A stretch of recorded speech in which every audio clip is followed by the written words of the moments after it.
Hello student, welcome to my class. আজকে আমরা শুরু করতে চললাম ক্লাস 12 সেমিস্টার 3 সাতরা পাবলিকেশন বই থেকে ধারক ও ধারকত্ব অধ্যায়ের এমসিকিউ টাইপ 1 সমাধানের পার্ট 2। চলো তাহলে আমরা শুরু করে দিলাম আজকের ক্লাস।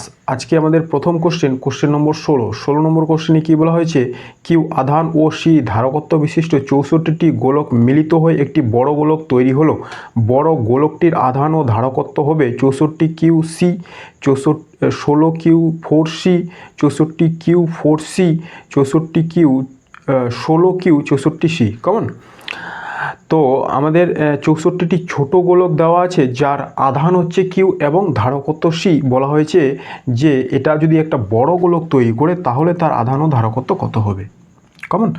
তো আমাদের কি দেওয়া ছিল কোশ্চেন নম্বর 16 যে প্রতিটি ছোট গোলকের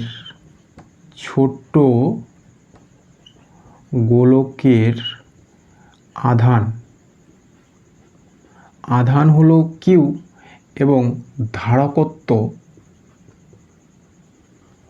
ধারকত্ব দেওয়া আছে সি। এবার এই মোট গোলকের সংখ্যা কত এবং মোট ছোট গোলকের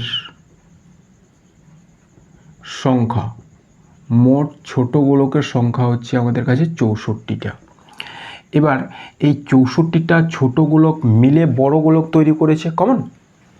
তাহলে প্রতিটি ছোট গোলকের আধান যদি কিউ হয় তাহলে বড় গোলকের মধ্যে কত আধান থাকবে? 64 ইন্টু কিউ।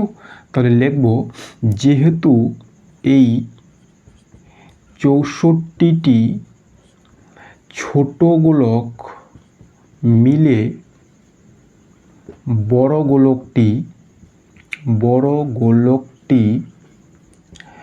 তৈরি হয়েছে,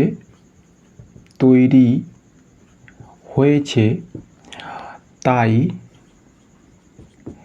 বড় গোলকের মোট আধান কত হবে? এটাকে বললাম আমি ক্যাপিটাল কিউ। এটা সমান হবে 64 ইন্টু কিউ সমান 64 কিউ।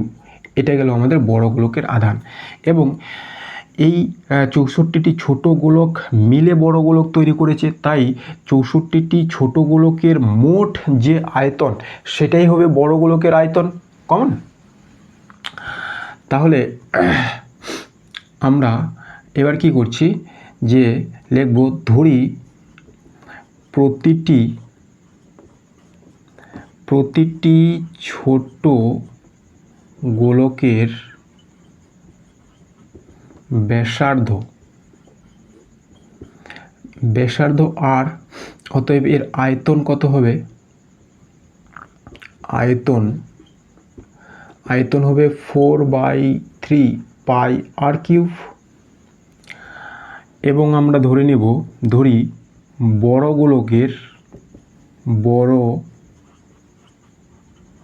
গোলকের ব্যাসার্ধ এটা হলো ক্যাপিটাল আর, অতএব এর আয়তন কত হবে? 4/3 পাই ক্যাপিটাল আর কিউব। এবার আমরা বলতে পারি প্রশ্নানুযায়ী যেহেতু 64টি ছোট গোলক মিলেই বড় গোলকটি তৈরি হয়েছিল, অতএব এই যে বড় গোলকের আয়তন 4/3 পাই আর কিউব এটা সমান হবে 64 into 4/3 pi small R cube. এখান থেকে আমরা বলতে পারি অতএব এই 4/3 পাই কেটে যাবে, অতএব আর ইজিক্যাল টু 64 1/3 করলে আমরা পাবো 4 আর এখান থেকে পাবো R. Capital R is equal to 4 small R. Common? এবার ধারকত্বের ক্ষেত্রে আমরা জানি যে সিজিএস পদ্ধতিতে যখন আমরা একটা গোলকের ধারকত্ব নির্ণয় করি সেটা তার ব্যাসার্ধের সমান হয়। অর্থাৎ এই ক্ষেত্রে ছোট গোলকের ধারকত্ব যেটা আমাদের দেওয়া আছে সিকে আমরা লিখতে পারি সি ইজিক্যাল টু কী হবে আর। সিজিএস পদ্ধতিতে কোনো গোলকের জন্য ধারকত্ব তার ব্যাসার্ধের সমান হয়। অতএব বড় গোলকের ব্যাসার্ধ যদি আমরা আর লিখি তাহলে বড় গোলকের ধারকত্ব কত হবে? অতএব বড় গোলকের ধারকত্ব সি ড্যাশ বলে দিলাম এটাকে, এটা হলো আমাদের ক্যাপিটাল আর। অতএব ক্যাপিটাল আর সমান সমান কত? আবার 4 স্মল আর। তাহলে স্মল আর সমান সমান আবার কি? সি। তাহলে এটা হলো 4C। ওকে, তাহলে আমরা বড় গোলকের আধান পাচ্ছি 64 কিউ। এবার ওভারঅল রেজাল্ট আমাদের কি হলো বড় গোলকের জন্য? বড় গোলকের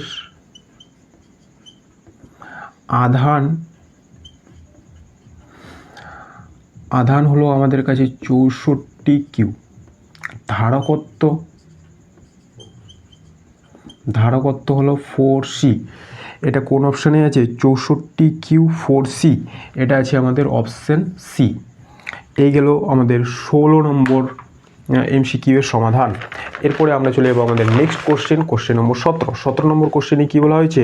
এন সংখ্যক বিন্দুর প্রত্যেকটির ধারকত্ব সি, এরা মিলিত হয়ে একটি বড় বিন্দু গঠন করে বড় বিন্দুর ধারকত্ব হবে। আচ্ছা, বড় বিন্দুর ধারকত্ব। এবার আবার একই রকম 4টা অপশান এখানে দেওয়া আছে যে এন সংখ্যক ছোট গোলক বা ছোট বিন্দু যাদের প্রত্যেকটার ধারকত্ব আমাদের দেওয়া আছে সি, এরা মিলিত হয়ে বড় গোলক তৈরি করলো। বড় গোলকের ধারকত্ব আমাদের নির্ণয় করতে হবে। তো আমরা কি করব, এটা মুছেই দিলাম গোটাটাই, যে প্রত্যেকটা যে ছোট গোলক দেওয়া আছে তার আগে আমরা ব্যাসার্ধ ধরে নিব। কোশ্চেন নম্বর এবার হচ্ছে 17। লিখব ধরি প্রতিটি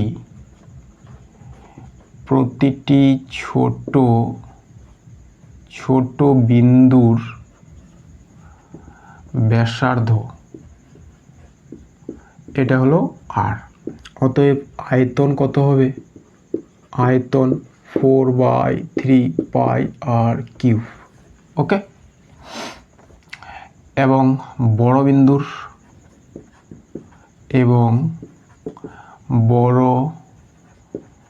বিন্দুর ব্যাসার্ধ এটা ধরা হলো ক্যাপিটাল আর।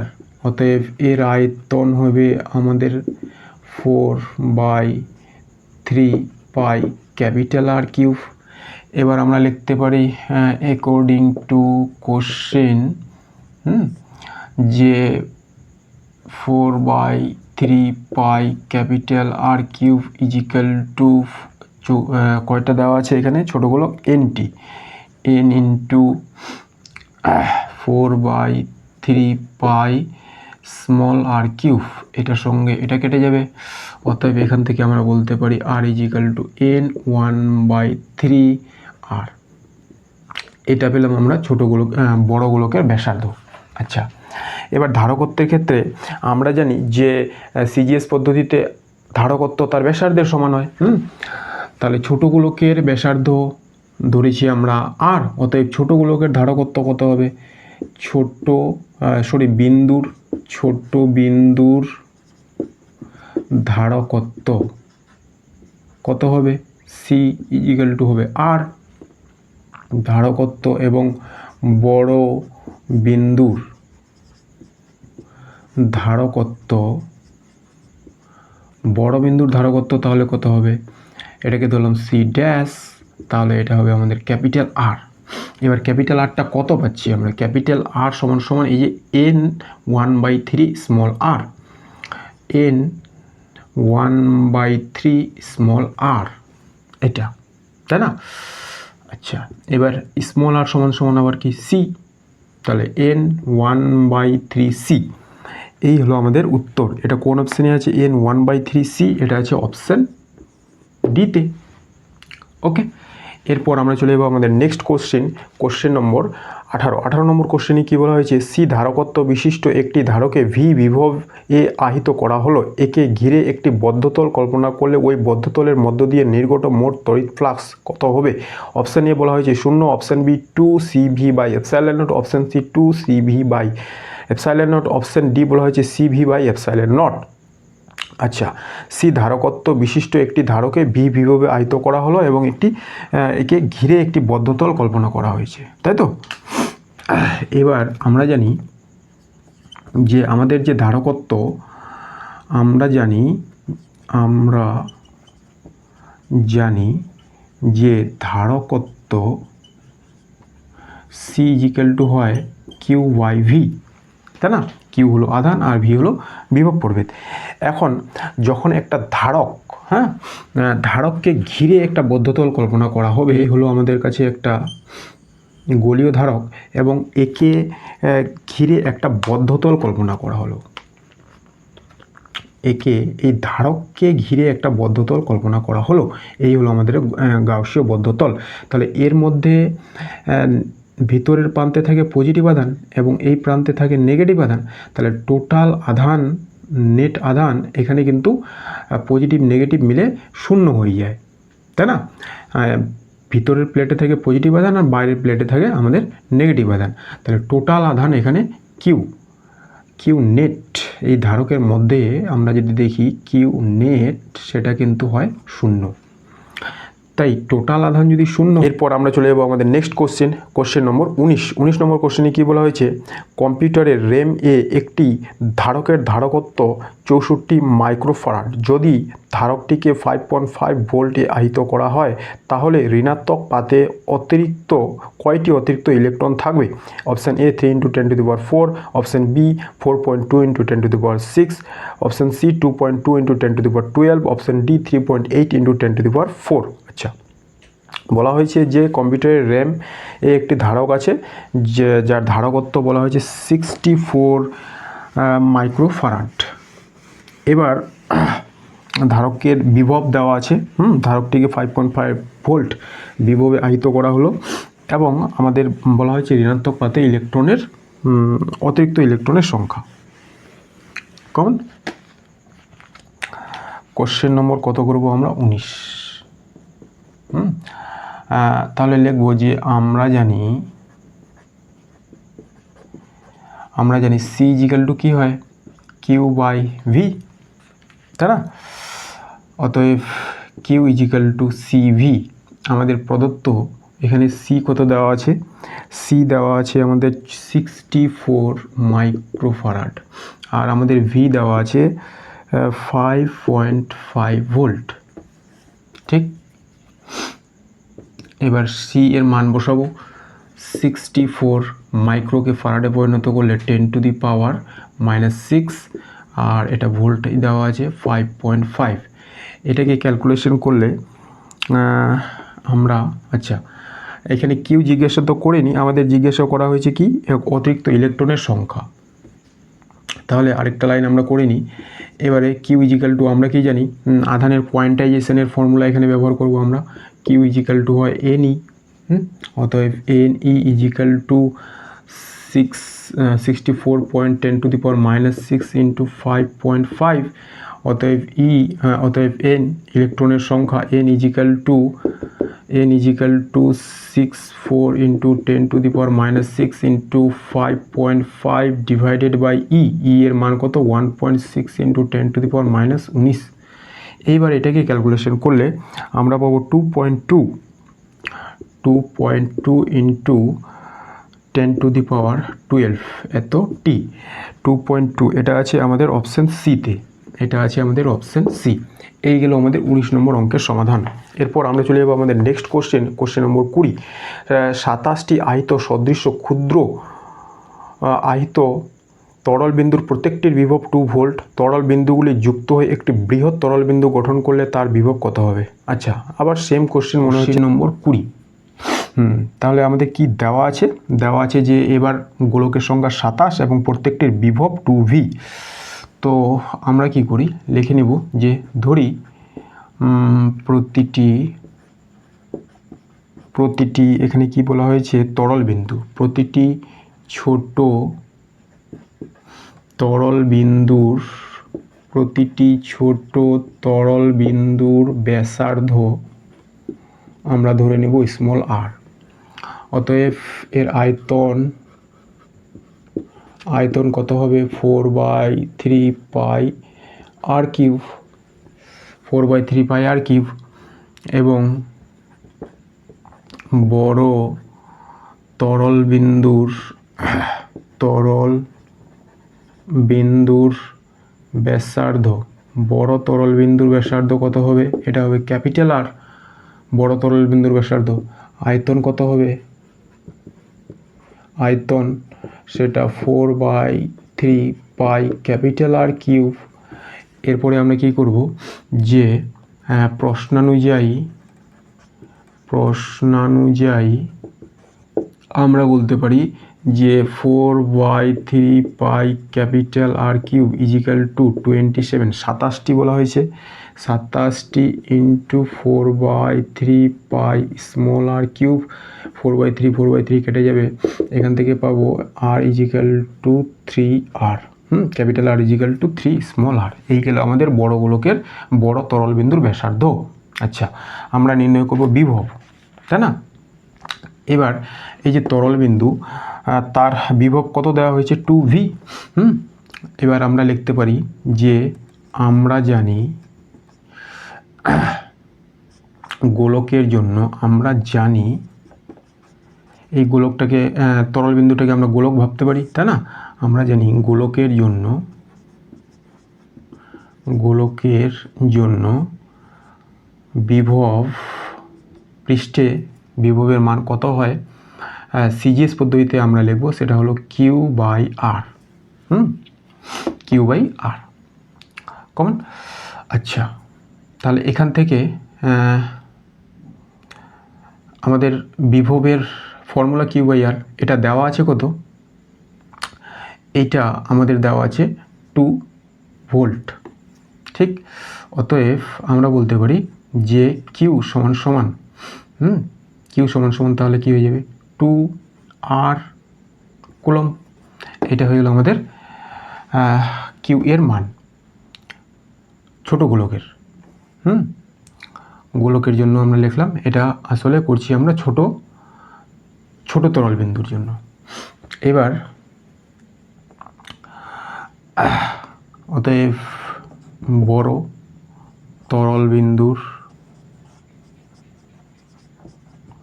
বিভব কত হবে, টোটাল আধান কিউ বাই তার ব্যাসার্ধ। এবার টোটাল আধান কত হবে, টোটাল আধান হবে 27, 27টি ছোট গোলক মিলে বড় গোলকটা তৈরি করা হয়েছে। 27 কিউ বাই ক্যাপিটাল আর সমান সমান আমরা কত পেলাম, 3r। আচ্ছা, কিউ সমান সমান আবার 2r, এটা হলো 27 into 2r by 3r coulomb. আচ্ছা, এটা কিসে বেরোবে, বিভব বের করব v।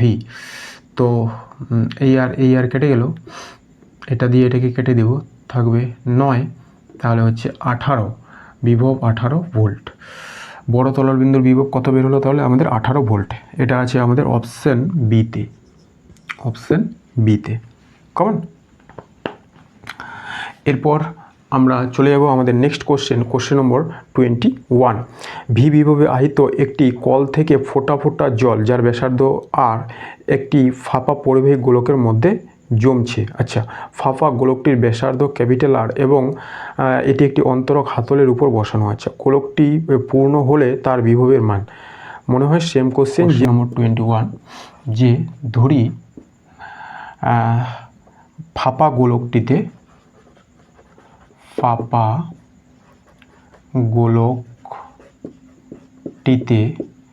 মোট n সংখ্যক জলের ফোঁটা বলা হয়েছে, তো জলের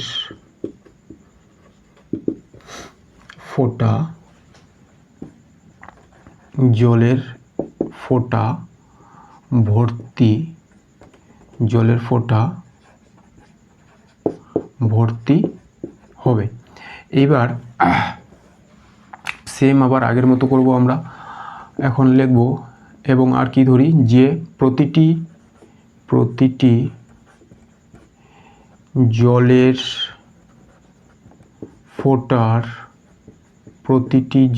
ফোঁটার ব্যাসার্ধ আমরা ধরে নিব আর। তাহলে আয়তন কি হবে, আয়তন 4/3 পাই স্মল আর কিউব। এবং বড় এই যে আমাদের গোলক, আচ্ছা এবার বড় না গোলক দেওয়াই আছে, এবার আমরা লিখব ব্যাসার্ধ দেওয়াই আছে। আচ্ছা এটা প্রদত্ত ছিল তাই না, এটা ধরতে হবে না, এটা প্রদত্ত ছিল। আর কি দেওয়া ছিল, যে ফাঁপা গোলকের, যেটা এই জলের ফোঁটা দ্বারা ভর্তি হলো, ফাঁপা গোলক লেখা ছিল, হ্যাঁ ফাঁপা গোলকের ব্যাসার্ধ, এটা হলো আমাদের ক্যাপিটাল আর। অতএব এর আয়তন কত হবে, এর আয়তন হবে 4/3 পাই ক্যাপিটাল আর কিউব। অতএব আমরা বলতে পারি যে এটা সমান সমান n ইন্টু এটা, তাই না, 4/3 pi capital R cube is equal to n into 4/3 pi small R cube. এটা কেটে যাবে, অতএব আমরা পাবো capital R is equal to n 1/3 small R. এটা গেল আমাদের ব্যাসার্ধের সঙ্গে সম্পর্ক, ফাঁপা গোলকের ব্যাসার্ধ এবং জলের ফোঁটার ব্যাসার্ধের মধ্যে সম্পর্ক। আচ্ছা এরপর আমাদের নির্ণয় করতে বলেছে যে গোলকটি পূর্ণ হলে তার বিভবের মান, হ্যাঁ এই কথাটা নির্ণয় করতে বলেছে। এবার এই যে জলের ফোঁটা, তাদেরকেও আমরা গোলকই মনে করতে পারি। তাহলে আমরা লিখব যে প্রতিটি জলের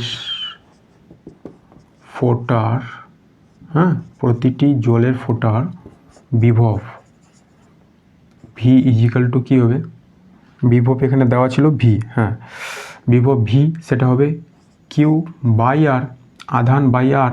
অতএব এখান থেকে আধান আমরা বের করে নেব ভি আর, আধান বের হয়ে গেল। আচ্ছা এবার বড় জলের ফোঁটার বিভব, হ্যাঁ বিভব নির্ণয় করতে বলেছে তো, হ্যাঁ বড় জলের ফোঁটা, আবার এখানে ফাঁপা গোলক দেওয়া আছে, হ্যাঁ তাহলে ফাঁপা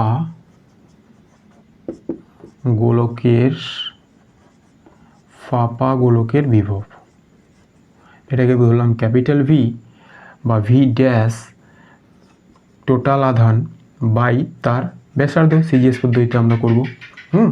এবার টোটাল আধান কত হবে, তো V dash equal to total আধান হবে এনটি জলফোঁটা, হ্যাঁ এই যে এন সংখ্যক জলের ফোঁটা যাদের বিভব হলো ভি, মিলে জলের ফোঁটা দ্বারা হচ্ছে আমাদের এই বড় গোলকটা পরিপূর্ণ হয়েছিল। অতএব আধান হবে এন ইন্টু কিউ, প্রত্যেকটা জলের ফোঁটার আধান আমরা ধরে নেব কিউ। তাহলে টোটাল আধান, হ্যাঁ মোট আধান এখান থেকে আমরা বের করেই নিতে পারি, মোট আধান, এটাকে আমি বলে দিলাম ক্যাপিটাল কিউ, এটা সমান হয়ে যাবে এন ইন্টু কিউ, আর ব্যাসার্ধ এই যে n 1/3 আর। আচ্ছা এবার n এর পাওয়ারটা এটা চলে যাবে উপরে, 1 মাইনাস 1/3।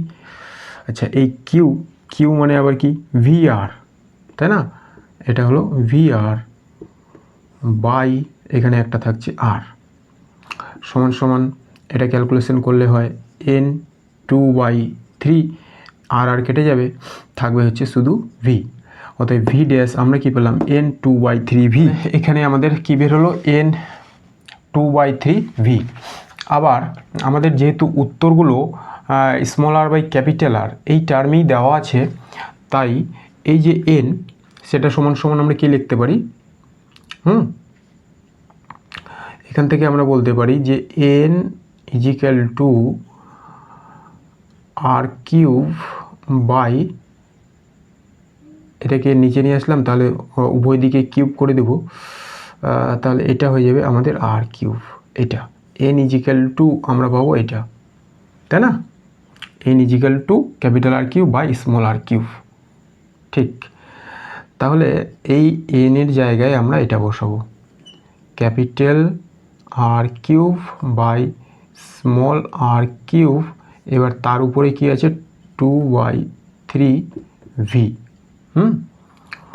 সমান সমান, এবার 3 নিচেও 3 কেটে যাবে, থাকবে শুধু R square, capital R square by small R square V. এইটা হলো আমাদের ভি ড্যাশ। দেখা যাচ্ছে capital R square by small R square, হ্যাঁ দেখা যাচ্ছে। এটা আছে আমাদের অপশান ডিতে, এটা আছে আমাদের অপশান ডিতে। ওকে, এই গেল আমাদের 21 নম্বর অঙ্কের সমাধান। এরপর আমরা চলে যাব আমাদের 22 নম্বর কোশ্চেনে। 22 নম্বর কোশ্চেনে কী বলা হয়েছে, 20 সেন্টিমিটার ব্যাসার্ধের একটি আহিত ধাতব গোলকের তলদেশ থেকে 1 × 10⁻³ গ্রাম ভরের একটি জলবিন্দু পতিত হলো। জলবিন্দুটি 10⁻৯ কুলম আধান বহন করে। এখন ধাতব গোলকে 2.5 × 10⁻6 কুলম আধান অবশিষ্ট থাকলে জলবিন্দুটি 30 সেন্টিমিটার অতিক্রম করলে এর গতিবেগ কত হবে? 4.28 metre per second, 1.92 metre per second, 3.05 metre per second এবং 5.64 মিটার পার সেকেন্ড। আচ্ছা, এখানে বলা হয়েছে যে একটা বড় গোলক ছিল যার ব্যাসার্ধ 20 সেন্টিমিটার, সেখান থেকে একটা জলের ফোঁটা বা জলবিন্দু যার ভর দেওয়া হয়েছে 1 × 10⁻³ গ্রাম এবং আধান দেওয়া হয়েছে 10⁻৯ কুলম, সেটা পড়ে গেল এবং 30 সেন্টিমিটার অতিক্রম করলো। এতে তার গতিবেগ কত হবে? আচ্ছা, এই জায়গায় তাহলে আমরা তড়িৎ স্থিতিশক্তির পরিবর্তন এবং অভিকর্ষীয় স্থিতিশক্তি এই দুটোর সাহায্যে তার মধ্যে বস্তুতে যে গতিশক্তির সঞ্চার হবে, এই জায়গায় যান্ত্রিক শক্তির সংরক্ষণ নীতি ব্যবহার করে অঙ্কটি সমাধান করব। ধরলাম যে এই হলো আমাদের কাছে একটা গোলক যার ব্যাসার্ধ দেওয়া আছে 20 সেন্টিমিটার এবং এইখান থেকে একটা আলাদা কালি দিয়ে করছি, এইখান থেকে আমাদের একটা জলের ফোঁটা, জলের ফোঁটা পড়ে গেল। সে পড়তে পড়তে পড়তে কত দূর যাবে? 30 সেন্টিমিটার পর্যন্ত যাবে। এই জায়গাটা হলো আমাদের 30 সেন্টিমিটার, দূরত্বটা হলো আমাদের 30 সেন্টিমিটার। এবং যে জলের ফোঁটাটা পড়বে, জলের ফোঁটাটা শেষ পর্যন্ত কোথায় চলে আসবে? এখানে চলে আসবে। যে জলের ফোঁটাটা পড়বে তার আমাদের কাছে ভর দেওয়া আছে এবং তার আধানও দেওয়া আছে। কেমন? ভর কত দেওয়া ছিল? ভর দেওয়া ছিল আমাদের 1 × 10⁻³ গ্রাম এবং আধান দেওয়া হয়েছিল 1 × শুধু 10⁻৯ কুলম। এই হচ্ছে আমাদের আধান। আর এই যে গোলক, সেই গোলকের মধ্যে যে আধান অবশিষ্ট রয়েছে সেটার মান হচ্ছে 2.5 × 10⁻6 কুলম। এটা হচ্ছে গোলকের আধান। এইবার আমরা যান্ত্রিক শক্তির সংরক্ষণ নীতিটাকে ব্যবহার করব। তাহলে তড়িৎ স্থিতিশক্তি পরিবর্তন এবং অভিকর্ষীয় স্থিতিশক্তি এই দুটোকেই ব্যবহার করব। ব্যবহার করে এখানে যে গতিবেগ সেটা নির্ণয় করার চেষ্টা করব। আচ্ছা, তাহলে এই যে বিন্দু সেই জায়গাটার আমরা নাম দিলাম, এটাকে ধরলাম আমরা ও বিন্দু, এটাকে ধরলাম আমরা সি বিন্দু এবং এই গ্রাউন্ড লেভেলকে আমরা ধরলাম ও বিন্দু। তাহলে ও বিন্দুতে এই দুটো যে আহিত বস্তু, এটা আহিত গোলক এবং এটা আহিত জলের ফোঁটা, এর মধ্যে স্থিতিশক্তি থাকবে এবং এই ফোঁটাটা যখন আমাদের 30 সেন্টিমিটার নিচে চলে আসবে তারপরেও এদের মধ্যে স্থিতিশক্তি থাকবে। তাহলে এই স্থিতিশক্তির পরিবর্তন এবং এখান থেকে এখানে যখন কোণাটা পড়ছে, তাহলে এর মধ্যে এইচ, এই হাইটটাকে যদি আমরা এইচ বলে দিই, তাহলে এর মধ্যে এই উচ্চতায় স্থিতিশক্তি কত ছিল? mgh। সেই স্থিতিশক্তিটাও গতিশক্তিতে রূপান্তরিত হয়েছে, সেক্ষেত্রেও ভি পাবো। তাহলে তড়িৎ স্থিতিশক্তি প্লাস যান্ত্রিক স্থিতিশক্তি মিলে আমাদের সেই জলফোঁটার মধ্যে যান্ত্রিক গতিশক্তি সৃষ্টি করেছে। সেইখান থেকে আমরা অঙ্কটি সমাধান করব। তাহলে সর্বপ্রথম আমরা কি করছি যে স্থিতিশক্তিগুলো বের করি, তড়িৎ স্থিতিশক্তিগুলো। সি বিন্দুতে তড়িৎ স্থিতিশক্তি এবং এই বিন্দুতে ও বিন্দুতে তড়িৎ স্থিতিশক্তি। তাহলে লিখব যে গোলক ও, এটা গোলক দেওয়া ছিল তো, আহিত ধাতব গোলক, হ্যাঁ, আর জলবিন্দুর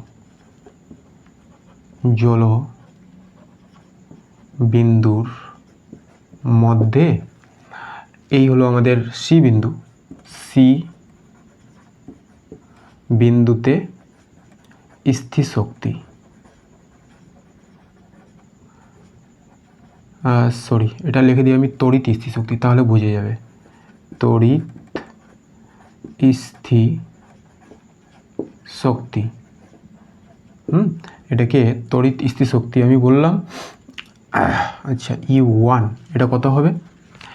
এটা এসআই পদ্ধতিতে করতে হবে, তাই তো?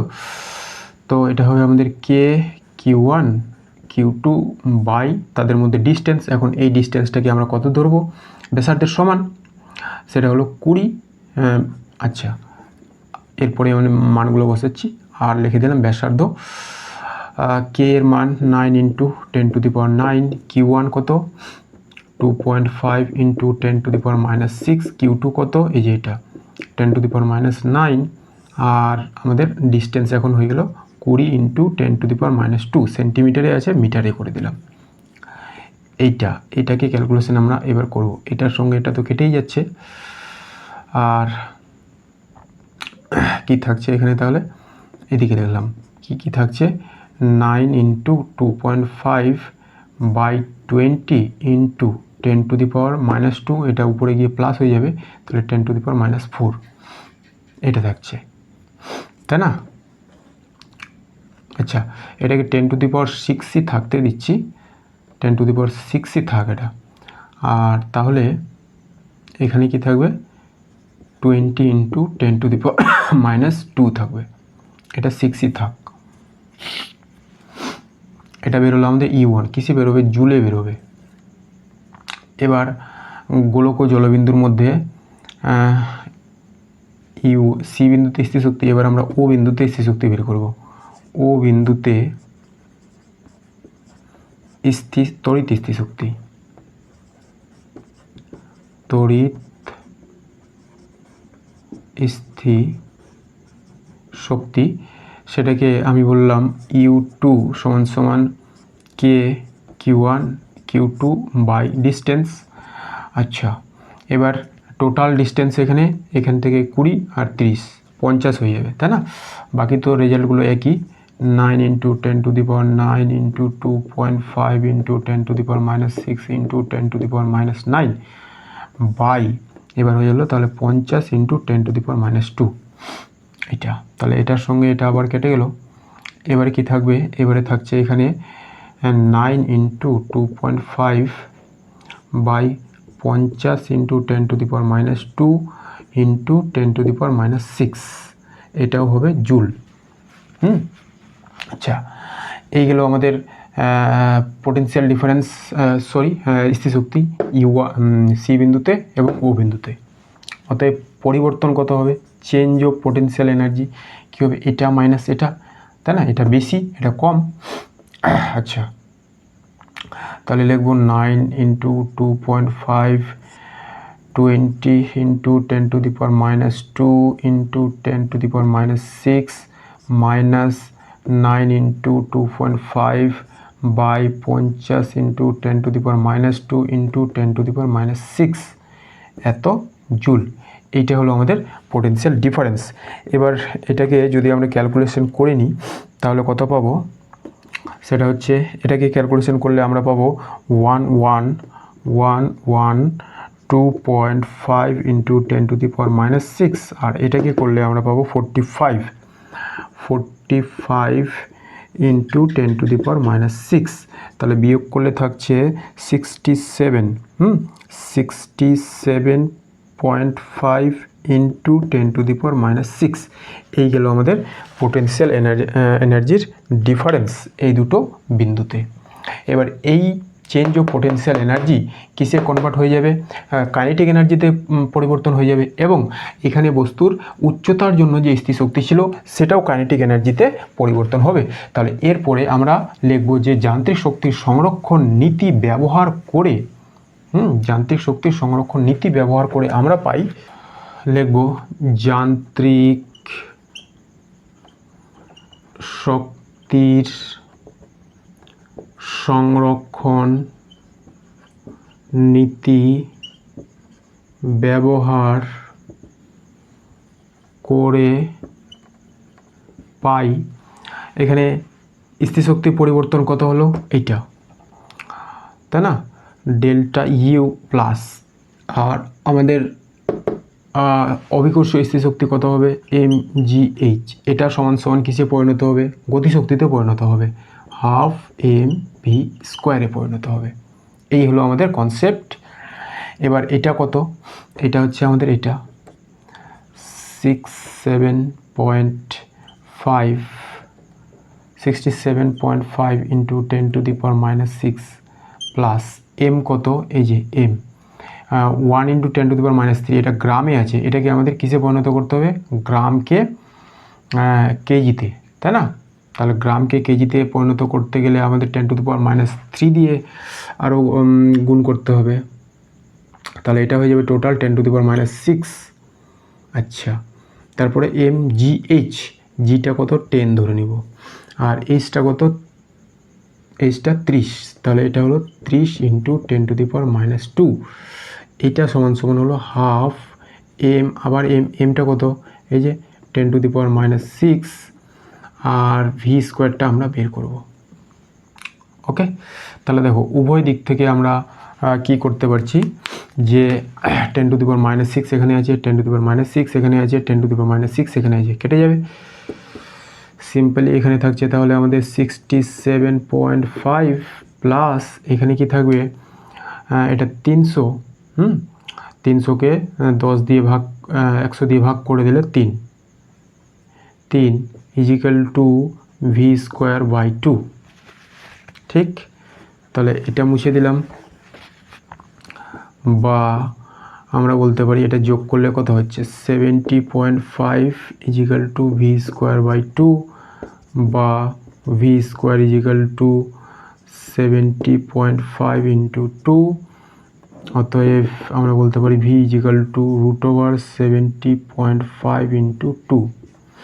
এটা ক্যালকুলেশন করলে আমরা যেটা পাচ্ছি সেটা হচ্ছে 11.87 মিটার পার সেকেন্ড, এটা। ওকে, কিন্তু সমস্যা হলো যে এটা আমাদের কোনো অপশানের সঙ্গে ম্যাচ করছে না। আর এই ক্ষেত্রে আমি দেখলাম যে আমাদের বইয়ের মধ্যে সেম কনসেপ্টই করে দেওয়া আছে অঙ্কটি, এবং এখান থেকে ক্যালকুলেশনটা এই জায়গাটার পর থেকে ক্যালকুলেশনটা সরাসরি ওরা করে উত্তর দেওয়া আছে ভি ইজিক্যাল টু, এই ক্যালকুলেশনটা থেকে আমি দেখলাম উত্তরটা দেওয়া আছে ভি ইজিক্যাল টু ওরা বের করেছে 3 নম্বরটা, তাই তো 3.05 মিটার পার সেকেন্ড এটা দেওয়া আছে, কিন্তু আমি এটা করতে পারছি না। বুঝা গেল যে এই ভি এর ক্যালকুলেশন কিভাবে এই ডাটাগুলো থেকেই 3.05 হচ্ছে, আমার তো বের হচ্ছে না। অনেক চেষ্টা করেছি আমি এই ক্যালকুলেশনটা থেকে সব ঠিকঠাক করার, আমি এটাই বের করতে পারলাম। ওকে, যদি তোমাদের ক্যালকুলেশনটা মিলে যায় তাহলে অবশ্যই কমেন্ট সেকশানে জানাবে। আমি সেটা মেলাতে পারিনি। ভি ইজিক্যাল উত্তরে দেওয়া আছে 3.05 মিটার পার সেকেন্ড, কিন্তু আমার ক্যালকুলেশনে আসছে না। এটা যদি কোথাও ভুল হয় তাহলে অবশ্যই জানাবে। ওকে, তাহলে এই গেল আমাদের 22 নম্বর অঙ্কের সমাধান। এরপর আমরা চলে যাব আমাদের নেক্সট কোশ্চেন নম্বর 23 নম্বর কোশ্চেনে কী বলা হয়েছে, কোনো আহিত পরিবাহীর স্থিতিশক্তি হবে half C square V, half C V square, 1/2 C V এবং ডি। আচ্ছা, এখানে তো ডাইরেক্ট থিওরিটিক কোশ্চেন এটা, যে আমরা জানি এক্ষেত্রে আমরা আহিত পরিবাহীর যে স্থিতিশক্তি পড়ব সেটা কত হয়, হাফ সি ভি স্কোয়ার, তাই না। এটা তাহলে আমাদের ডাইরেক্ট কোশ্চেন দেওয়া আছে, জ্ঞানমূলক কোশ্চেন বলতে পারি। কোশ্চেন নম্বর এটা কত 23, এটা হবে অপশান বি। 23 এটা হবে অপশান বি। আহিত পরিবাহীর স্থিতিশক্তি, আহিত পরিবাহীর স্থিতিশক্তি কত হয়, সেটা হয় U is equal to half C V square. যেখানে সি হলো ধারকত্ব, ভি হলো বিভব প্রভেদ। এরপর আমরা চলে যাব কোশ্চেন নম্বর 24। একটি ধারকের আহিত শক্তি সঞ্চিত থাকে ধনাত্মক প্লেটে, ধনাত্মক ও ঋণাত্মক প্লেটে, প্লেট দুটির মধ্যবর্তী তড়িৎ ক্ষেত্রে এবং প্লেট দুটির চারপাশে। এবার এটাও আমরা থিওরিটিক কোশ্চেন মনে করতে পারি যে আমরা জানি ধারকের মধ্যে যে শক্তি, এই যে পোটেনশিয়াল এনার্জি ইউ শক্তি সঞ্চিত থাকে, সেটা কোথায় থাকে, সেটা থাকে প্লেট দুটির মধ্যবর্তী তড়িৎ ক্ষেত্রে। এটা হবে তাহলে option C. 24 option C. Plate দুটির মধ্যবর্তী তড়িৎ ক্ষেত্রে, প্লেট দুটির মধ্যবর্তী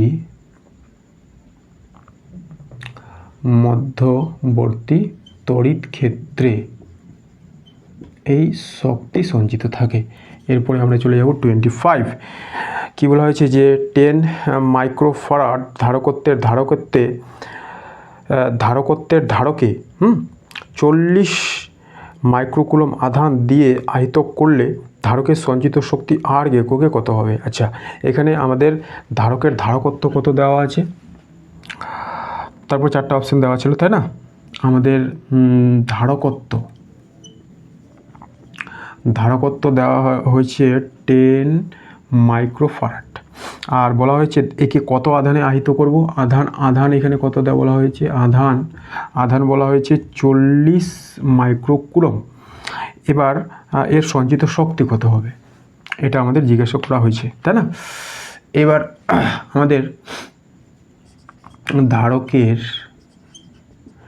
সঞ্চিত যে শক্তি ইউ, সেটা 3টে ফর্মুলা। কি সেগুলো? একটা হয় হাফ সি ভি স্কোয়ার, আবার একটা হয় হাফ কিউ ভি, আর একটা হয় half Q square by C. এই 3টে ফর্মুলা ধারকের সঞ্চিত শক্তির। তাহলে এখানে আমাদের কি কি দেওয়া আছে, আমাদের দেওয়া আছে সি ধারকত্ব, সি আর আধান কিউ। তাহলে কোনটা আমরা ব্যবহার করব, আমরা ব্যবহার করব কিউ আর সি, তাই না? কিউ আর সি এটাতে আছে, ঠিক। অতএব ইউ ইজিক্যাল টু আমরা বলতে পারি হাফ কিউ এর মান কত, এই যে এটা কিউ 40 মাইক্রোকুলম, তাহলে এটাকে বলতে পারি আমরা 40 × 10⁻⁶ কুলম, আর এটা মাইক্রোফ্যারাড 10 × 10⁻⁶ ফ্যারাড। তাহলে এটা হয়ে গেল আমাদের কত, 40 × 10⁻⁶ তার স্কোয়ার বাই, এই 2টাকে নিচে লিখে দিলাম তাহলে সুবিধা হবে। সিটা কত, এটা 10 × 10⁻⁶। তাহলে এটা হয়ে গেল আমাদের 40 × 40, 4 4 16। আচ্ছা, 400 × 40 × 40 করে দিলাম। 40 × 40 10⁻12, 6 × 12, 2 × 10 × 10⁻⁶। এটা দিয়ে এটাকে কেটে দেব, থাকবে কত 4, তাই না? 4 10 দিয়ে, আর এটা দিয়ে কেটে দেব 2, তাহলে থাকলো আমাদের 80 × 10⁻⁶। এরপরে উত্তর কি আছে, উত্তর আছে কিসে, আর্গে, তাই তো? তাহলে এটা আমাদের বের হলো, আমরা এসআই পদ্ধতিতে করেছি জুলে। এবার ইউ সমান আর্গে আছে, তাহলে 80 × 10⁻⁶। এবার আমরা জানি যে 1 জুল সমান হয় 10⁻7 আর্গ। 1 জুল সমান 10⁻7 আর্গ, 1 জুল, ঠিক আছে? 1 জুল সমান 10⁻7 আর্গ। অতএব জুলকে আর্গে পরিণত করলে কি করতে হবে, 10⁻7 দিয়ে গুণ। অতএব এখানে থাকবে একটা 10, এটা হয়ে গেল তাহলে 800 আর্গ। 800 আর্গ কোন অপশানে আছে, এটা আছে আমাদের অপশান সি, 800 আর্গ। ঠিক আছে, এই গেল আমাদের 25 নম্বর অঙ্কের সমাধান। এরপর আমরা চলে যাবো আমাদের নেক্সট কোশ্চেন নম্বর 26 নম্বর কোশ্চেনে কী বলা হয়েছে, একটি গোলকের আধান 5 ইএসইউ ব্যাসার্ধ 2 সেন্টিমিটার, এতে আরও কিউ পরিমাণ আধান দিলে কৃতকার্য হবে 100 আর্ক, কিউ এর মান কত? আচ্ছা, পরবর্তীকালে যে কিউ আধান দেওয়া হলো তার মান কত? কোশ্চেন নম্বর 26, তাহলে লিখবো যে আমরা জানি আহিত কি দেওয়া ছিল, একটা গোলক, আহিত গোলকের স্থির শক্তি বা সঞ্চিত শক্তি বা কৃতকার্য, একই জিনিস, আহিত শক্তি, স্থির শক্তি, সঞ্চিত শক্তি আর কৃতকার্য U is equal to half CV square, এটা। এবার এখানে আমাদের যেটা দেওয়া আছে যে গোলকের ব্যাসার্ধ কত? 2 সেন্টিমিটার, অতএব ধারকত্ব কত হবে? যদি সিজিএস পদ্ধতিতে আমরা করি তাহলে ধারকত্ব হবে 2, ধারকত্ব সমান সি সমান হলো 2 ব্যাসার্ধের সমান। আর তারপরে আমাদের কত দেওয়া আছে? আমাদের দেওয়া আছে আধান, অতএব মোট আধান কত হলো? এখন মোট আধান আগে ছিল 5, এখন এলো কিউ, তাহলে 5 প্লাস কিউ ইএসইউ এত। আচ্ছা, এটা হবে, তাহলে আমাদের ইউনিটটা লিখে দিই স্ট্রেট ফরওয়ার্ড, সিজিএস ইউনিট। এরপর এর বিভব তাহলে কত হবে? বিভব, কারণ আমাদের পোটেনশিয়াল এনার্জি বের করতে কি দরকার? হাফ CV স্কোয়ার, সিটা পেলাম, আধান পেলাম ভি ইজিক্যাল টু কী হয়? কিউ টোটাল আধান ক্যাপিটাল কিউ বাই তার ব্যাসার্ধ আর। আচ্ছা, কিউ কত? 5 প্লাস কিউ ব্যাসার্ধ 2, এইটা। এবার আমরা ইউ বের করে নিতে পারবো। ইউ বের করতে বলেছে তো, না ইউ দেওয়া আছে, তাহলে লিখি ইউ হাফ সি এর মান হলো 2 আর ভি এর মান হলো এটা 5 প্লাস কিউ বাই 2 তার স্কোয়ার, এটা উপরে আছে। এবার স্কোয়ার এটা, এবার আমরা কি করছি, এটা কেটে যাবে। ইউ এর মান কত দেওয়া আছে? 100, এটা হলো আমাদের 100। এবার এখানে থাকছে তাহলে 5 প্লাস কিউ বাই 2 তার স্কোয়ার, 100কে আমরা 10-এর স্কোয়ার করে দিতে পারি, তাহলে উভয় দিক থেকে আমরা কি করব? স্কোয়ারটা তুলে দেবো, তাহলে এখানে থাকছে 10 equal to 5 plus Q by 2 বা 5 প্লাস কিউ ইজিক্যাল টু 20, অতএব কিউ ইজিক্যাল টু 20 মাইনাস 5 সমান 15 সিজিএসইউ করছি, তাই তো, 15 ইএসইউ। এই গেল আমাদের উত্তর, এটা আছে অপশান এতে। তাহলে পরবর্তীতে গোলকের মধ্যে কত আধান দেওয়া হলো, সেটা হলো 15 ইএসইউ। এরপরে আমরা চলে যাব কোশ্চেন নম্বর 27 নম্বর কোশ্চেনে কী বলা হয়েছে, এনটি সদৃশ্য আহিত ক্ষুদ্র তরলবিন্দু যুক্ত হয়ে একটি বড় তরলবিন্দু গঠন করলো। একটি ক্ষুদ্র তরলবিন্দুর শক্তি ই হলে বড় তরলবিন্দুর শক্তি। আচ্ছা, এবারে কিন্তু জিজ্ঞাসা করা হয়েছে শক্তি কত হবে। আগে জিজ্ঞাসা করা হতো ধারকত্ব কত হবে, তারপরে একবার জিজ্ঞাসা করা হয়েছিল বিভব কত হবে, এবার জিজ্ঞাসা করা হয়েছে শক্তি কত হবে। তো আমরা এই জিনিসটাকে কাজে লাগাতেই পারি, যে আমরা জানি আহিত গোলকের জন্য শক্তি কত হয়, সেটা হয় U is equal to half CV square. এটা কত নম্বর করব আমরা? 27। তো এটার দুটো পার্ট করে দিই। একটা হচ্ছে আমাদের এন সংখ্যক সদৃশ্য ছোট গোলক, তাই তো। তাহলে আগে এদিকে আমরা করছি ছোট গোলকের জন্য। ধরে নেব যে ছোট গোলকের ব্যাসার্ধ, কেমন? ছোট গোলকের ব্যাসার্ধ আর আয়তন কি হবে? 4/3 পাই আর কিউব। ধারকত্ব কি হবে? ধারকত্ব সি ইজিক্যাল টু ব্যাসার্ধের সমান। আমরা কোনো ইউনিট দেওয়া নেই, সিজিএস পদ্ধতিতে করব ধারকত্ব। বিভব কি হবে? বিভব কিউ বাই আর।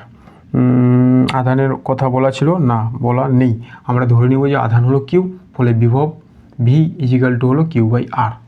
ওকে, তো আমাদের তাহলে কিউ সমান সমান কী হচ্ছে ভি আর। আধান হচ্ছে এখান থেকে আমরা বের করতে পারলাম ভি আর কিছু লাগবে আপাতত না। এবার এদিকে করি, এবার আমরা লিখব বড় গোলক। বড় গোলকের কি ব্যাসার্ধ। গোলক দেওয়া ছিল কি ক্ষুদ্র তরল বিন্দু, বড় তরল বিন্দু। আচ্ছা, বড় তরল বিন্দু লিখতে হবে, বড় তরল বিন্দু। এটাও ছোট্ট তরল বিন্দু, এটা লিখব। হ্যাঁ, ছোট তরল বিন্দুর, বড় তরল বিন্দুর, এটা বড় তরল বিন্দুর ব্যাসার্ধ কত ধরবো ক্যাপিটাল আর। আয়তন তাহলে কি হবে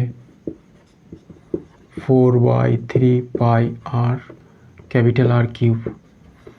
এবার এটি কিউ, অ্যাকর্ডিং টু কোশ্চেন আমরা কি বলতে পারি যে এটা 4/3 পাই আর কিউব, এটা সমান সমান কী হবে, এটা সমান সমান হবে কতগুলো মিলেছে এনটি। হ্যাঁ, সংখ্যা ছিল এনটি, বলে দেওয়া হয়েছে যে ছোট গোলক কয়টি আছে টোটাল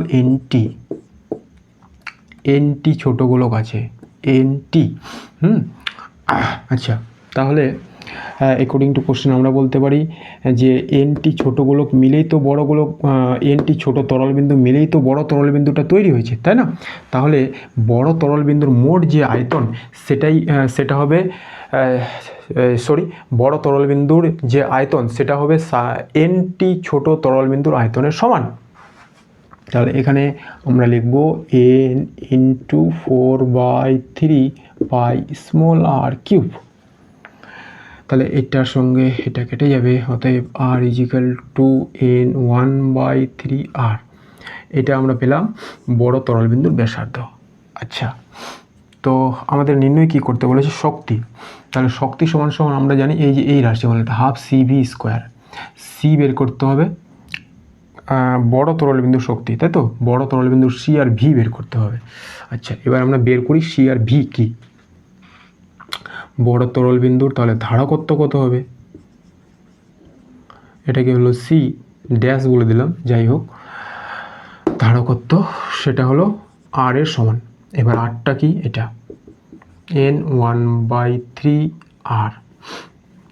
এবার স্মল আরটা সমান সমান আবার আমরা কি লিখতে পারি, এই যে সি, যদি প্রয়োজন পড়ে তো, আপাতত থাক। এবার আমরা বিভব বের করি নি, তাহলে বিভব এটাকে বললাম আমি ভি ড্যাশ, এটাকে যেহেতু ভি বলেছি, তো এটা হলো আমাদের বিভব ক্যাপিটাল কিউ টোটাল আধান বাই তার ব্যাসার্ধ আর, সিজিএস পদ্ধতিতে।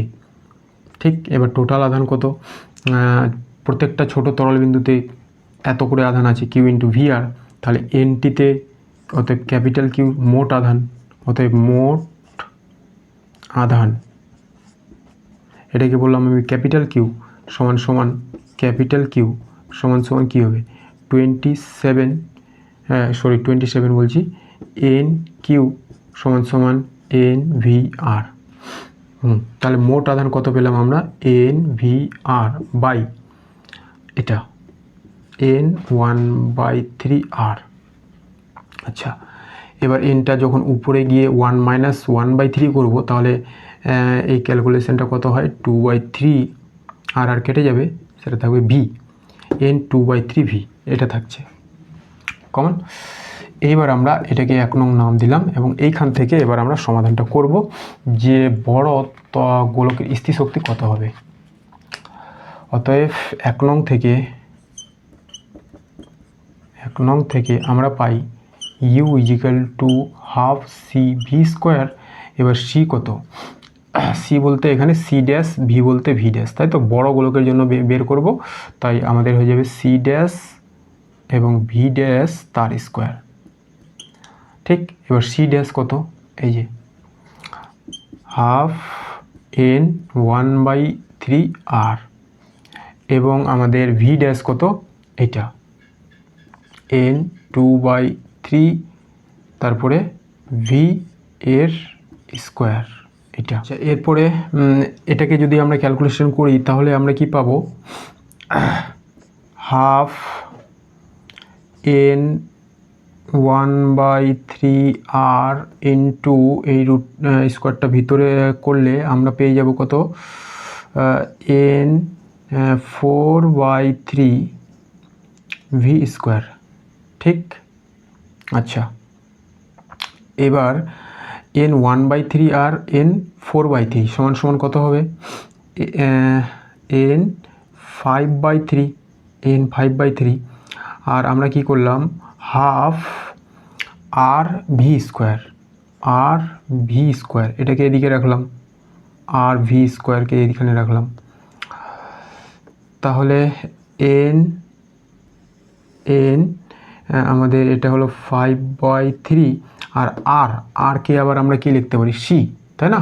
আর কে আমরা সি লিখতেই পারি। তাহলে এটা হচ্ছে হাফ সি ভি স্কোয়ার।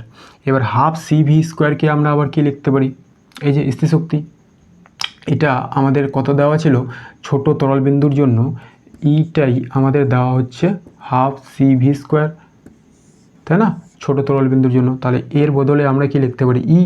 তাহলে এটা সমান সমান হয়ে গেল আমাদের এন 5/3 ই। তাহলে উত্তর দেওয়া আছে এটাই, এন 5/3 ই, এটা আছে অপশন ডিতে, তাই তো? হ্যাঁ, তাহলে বড় তরলবিন্দুর যে শক্তি ই ড্যাশ আমি সেটাকে বলতে পারি বা ইউ বলতে পারি, সেটা বের হলো এটা এন 5/3 ই, এটা আছে অপশন ডিতে, দেখা যাচ্ছে। আচ্ছা, চলো, বোঝা যাচ্ছে। এই গেল আমাদের 27 নম্বর অঙ্কের সমাধান। এরপরে আমরা চলে যাবো আজকে লাস্ট অঙ্ক, কোশ্চেন নম্বর 28 নম্বর কোশ্চেনে কী বলা হয়েছে, শূন্য স্থানে 1 মিটার কিউব আয়তনে 1 যে তড়িৎ শক্তি সঞ্চয় করতে যে তড়িৎ ক্ষেত্রের প্রয়োজন তার মান। আচ্ছা, এবার আমাদের ইলেকট্রিক ফিল্ড বের করতে হবে। আমাদের যে তড়িৎ শক্তি সেটা দেওয়া আছে, এবং 1 মিটার কিউব আয়তনের কথা বলা হয়েছে, এবং আমাদের ইলেকট্রিক ফিল্ড বের করতে হবে। কোশ্চেন নম্বর 28 লিখব, আমরা জানি তড়িৎ শক্তি ইউ সমান হাফ সি ভি স্কোয়ার, এবং আরেকটা আমরা জানি যে ধারকের যে ধারকত্ব,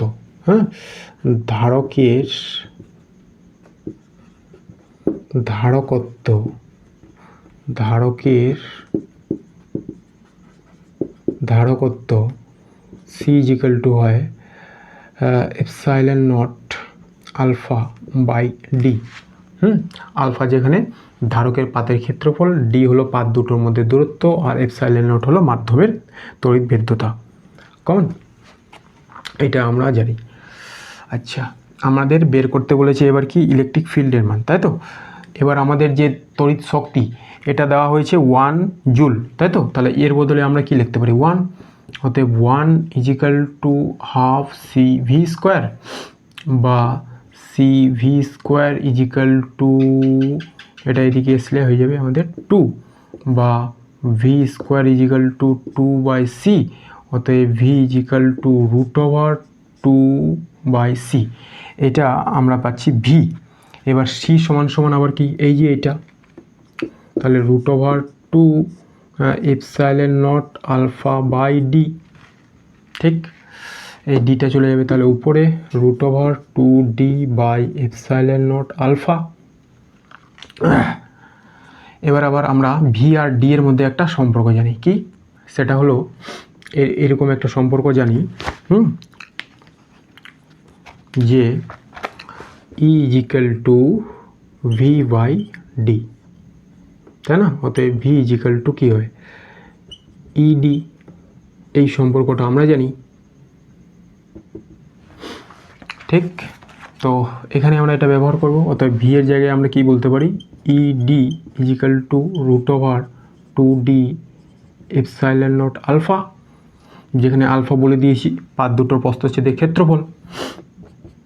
আচ্ছা, এবার ইটা আমাদের বের করতে হবে, ভিটা এদিকে নিচে যাবে, 1/d হবে। এবার √2 ভিতরে এটা একবার লিখে দিচ্ছি, 2d এপসাইলন নট আলফা। এই ডিটাকে ভিতরে যদি আমরা প্রবেশ করাতে চাই তাহলে স্কোয়ার দিয়ে প্রবেশ করাতে হবে, তাই না? 2d epsilon naught alpha D square. আচ্ছা, তারপরে কি করব, এই একটা ডি এর সঙ্গে একটা ডি কেটে যাবে, তাহলে উপরে থাকছে 2, নিচে থাকছে এপসাইলন নট আলফা ডি। এবার আলফা হলো পাতের প্রস্থচ্ছেদের ক্ষেত্রফল, ডি হলো ডিস্টেন্স, তাহলে আলফা ডি সমান সমান আবার কি, আলফা ডি সমান সমান তো ভি। এবার এই ভি আমাদের কত নিতে বলেছে, 1m³ নিতে বলেছে। তো এখানে আমরা কি বসাবো, আলফা ডি এর জায়গায় 1, অতএব 2/ε0 1 বসালে 1 হবে। তাহলে এটা আমাদের এবার মানগুলো বসাবো। তাহলে কথাই করছি, এটা এবার আমি মুছে দিলাম। এই জায়গাকে লিখবো আমাদের ই সমান সমান √2/ε0 এর মান 8.85, এসে পদ্ধতিতে করেছি তাই তো, 8.85 × 10⁻⁻12। এটা ক্যালকুলেশন করলে আমরা পাই কত, 4.7 × 10⁵ ভোল্ট পার মিটার। এটা আছে আমাদের অপশান সিতে, এটা আছে আমাদের অপশান সি। এই গেল আমাদের 28 নম্বর অঙ্কের সমাধান। ওকে, তাহলে ঠিক আছে বন্ধুরা, আজকের মতো ক্লাসটি আমি এখানেই রাখলাম। ধন্যবাদ।